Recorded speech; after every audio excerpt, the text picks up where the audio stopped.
नमस्कार। पुनरुत्थान विद्यापीठ में आप सबका स्वागत है। मैं इंदुमती काटदरे। हम धर्म पुरुषार्थ और अर्थ पुरुषार्थ की चर्चा कर रहे हैं।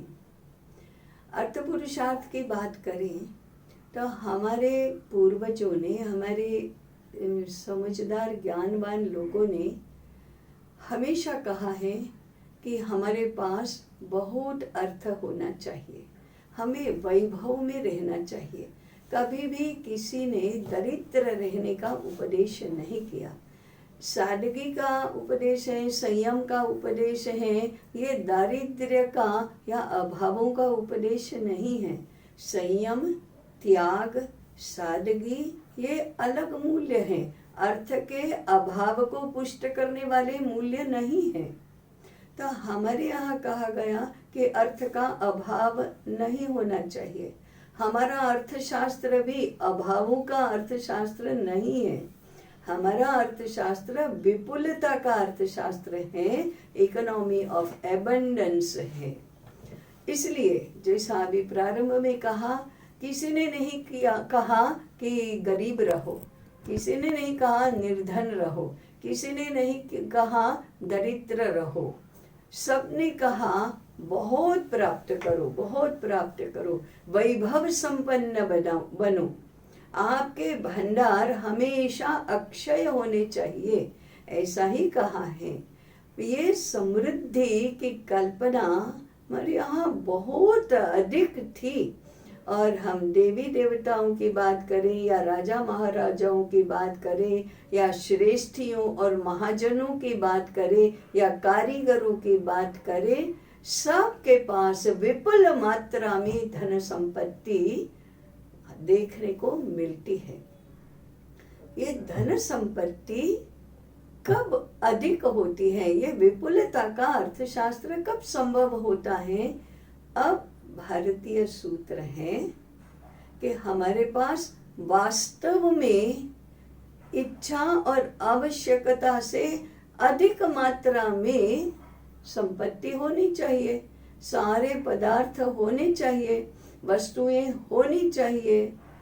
हमें जितनी भूख है उससे ज़्यादा अन्न, जितनी आवश्यकता है पहन सकते हैं उससे अधिक वस्त्र, जितने घर में रह सकते हैं उससे बड़ा घर, इतनी बड़ी भूमि, इतने बड़े फल फूल, रत्न माणिक्य, सब कुछ चाहिए उससे अधिक। वास्तव में विपुल मात्रा में वह उपलब्ध होनी चाहिए। ये एक आयाम है। लेकिन दूसरे दो आयाम हैं, वे धर्म के साथ संबंधित हैं। ये तो शुद्ध अर्थ के साथ संबंधित है कि अधिक मात्रा में सारी बातें उपलब्ध होनी चाहिए। परंतु धर्म के साथ संबंधित जो आयाम हैं वे हैं, एक है संतोष गुण होना चाहिए और दूसरा है संयम गुण होना चाहिए। ये दोनों धर्म को प्रतिनिधित्व करते हैं। संतोष गुण क्या है? तृप्ति, बस बहुत हो गया, इससे अधिक नहीं चाहिए। ऐसा गुण ये भी भारतीय अर्थशास्त्र का ही एक आयाम है। अर्थ के साथ यदि इसको नहीं जोड़ा तो धर्म के नियमन में अर्थशास्त्र है ऐसा नहीं कहा जाएगा। और दूसरा है संयम करो। क्यों संयम करो? इच्छाएं अनंत होती हैं। इच्छा की पूर्ति करने से इच्छा समाप्त नहीं होती। उल्टे घी में अग्नि में घी डालने से अग्नि शांत नहीं होती, अग्नि और प्रज्वलित हो जाती है। उसी प्रकार से इच्छा की पूर्ति करने से और इच्छाएं प्रकट हो जाती हैं। इच्छा पूर्ति से इच्छा पूर्ति से इच्छा पूर्ण नहीं होती। संयम करने से ही इच्छाओं को नियंत्रण में रखा जा सकता है।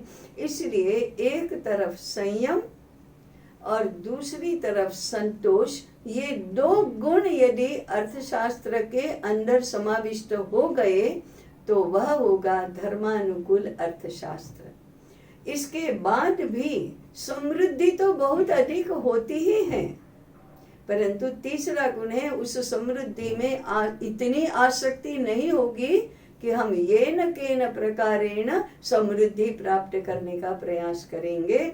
हर पग पर धर्म का आलंबन छोड़ना नहीं चाहिए, धर्म को उपेक्षित नहीं करना चाहिए, दुर्लक्षित नहीं करना चाहिए। धर्म के सापेक्ष में वैभव की प्राप्ति, समृद्धि की प्राप्ति, हर तरह के पदार्थों की प्राप्ति, ये हमको सिखाया गया है।